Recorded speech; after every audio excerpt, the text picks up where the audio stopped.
دوستان سلام، به کانال پارادوکسیلین خوش اومدید. پارادوکس‌ها معمولاً جالب و دیدنی و شنیدنی هست. این بار پای شهریار که مسلمون هم بوده به کلیسا کشیده میشه. بشنویم این خاطره شنیدنی رو.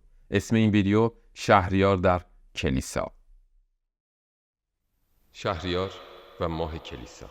در یکی از روزهای زیبای بهاری تبریز، هنگامی که به اتفاق استاد در کوچه پس کوچه ها قدم می‌زدیم، به جایی رسیدیم که پر از گل بود.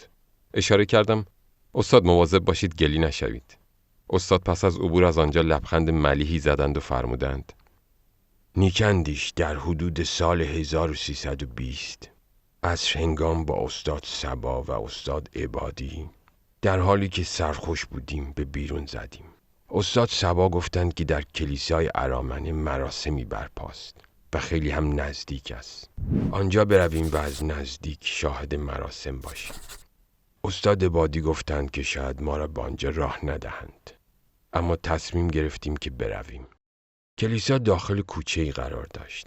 بعدها خیابان کشیده شد. آن روزها مثل حالا همه جا آسفالت نبود. اکثر کوچه ها پر از گل و لای بود.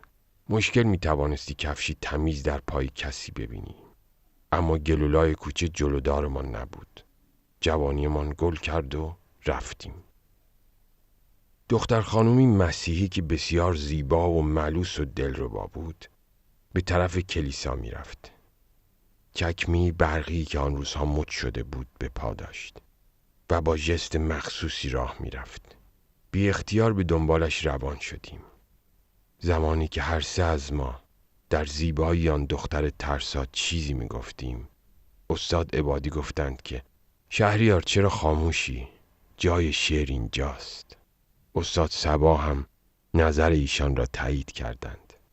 بیدرنگ شروع کردم و استاد صبا هم یادداشت می کردند. دختر مسیحی گامهایش را آهسته تر کرده بود و کاملا گوشش با ما بود. ای پری چهره که آهنگ کلیسا داری، سینه مریم و سیمای مسیحا داری، گرد رخسار تو روح القدس آرد به طواف، چو تو ترسا بچه آهنگ کلیسا داری. آشیان در سر زلف تو کند طایر قدس، که نهال قد چون شاخه طوبا داری. جز دل تنگ من ای مونس جان جای تو نیست، جز دل تنگ من ای مونس جان جای تو نیست. تنگ مپسند دلی را که در او جا داری. مه شود حلقه به گوش تو که گردن بندی، فلک افروزتر از عقد ثریا داری. به کلیسا روی و مسجدیانت در پی، چه خیالی مگر ای دختر ترسا داری. در این لحظه پایم به گل فرو رفت. گفتم پای من در سر کوی تو به گل رفت فرو، پای من در سر کوی تو به گل رفت فرو.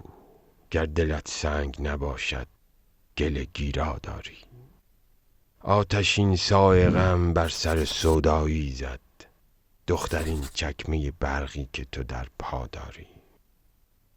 دگران خوشگلی یک عضو تو سر تا پا خوب، آنچه خوبان همه دارند تو تنها داری. آیت رحمت روی تو به قرآن ماند، در شگفتم که چرا مذهب عیسی داری. کار آشوب تماشای تو کارستان کرد، راستی نقش غریبی و تماشا داری.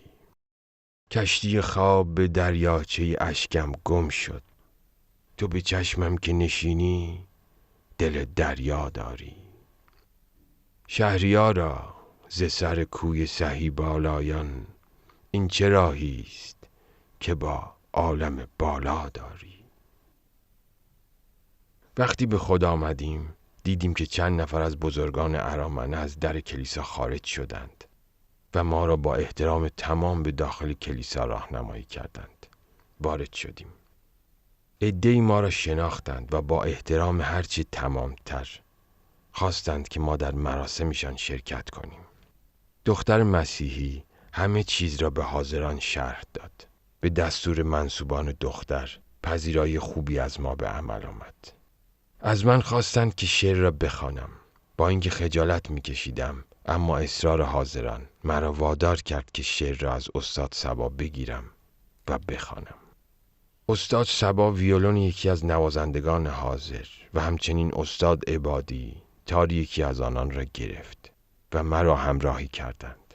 بزمی شاعرانی تشکیل شد و تا نصف شب ادامه داشت. صبا و عبادی غوغا کردند. از شبهایی بود که هرگز فراموش نمی شود. نیکندیش، از صبا زیاد گفتم و هرچی هم گفتم حقش بود. اما از استاد عبادی بگویم، استادی که هر زخمه او مرهمی بر هزاران زخم دل بود. استادی که موسیقی ایرانی یاد او را همیشه گرامی خواهد داشت. این خاطره استاد مدت‌ها مرا مست و مدهوش کرده بود. قدرتی که استاد در بیان غزل زیبای ماه کلیسا ابراز کرده بود برای من مسرت و معنویت میداد. مسرت از آنچه انسان در رابطه با انسان و طبیعت زیبا برایش حاصل می شود و معنویت هنگامی که از همان راه به قدرت خالق یکتا پی برده می شود. شهریارا ز سر کوی سهی بالایان، این چه راهی است که با عالم بالا داری. دوستان، در اینجا به پایان این ویدیو خاطره دلنشین میرسیم. کاش همه اینطور فکر میکردند و در دنیا خبری از جنگ و به خصوص خبری از جنگ‌های قومی و مذهبی نبود. امیدواریم از این خاطره خوشتون اومده باشه.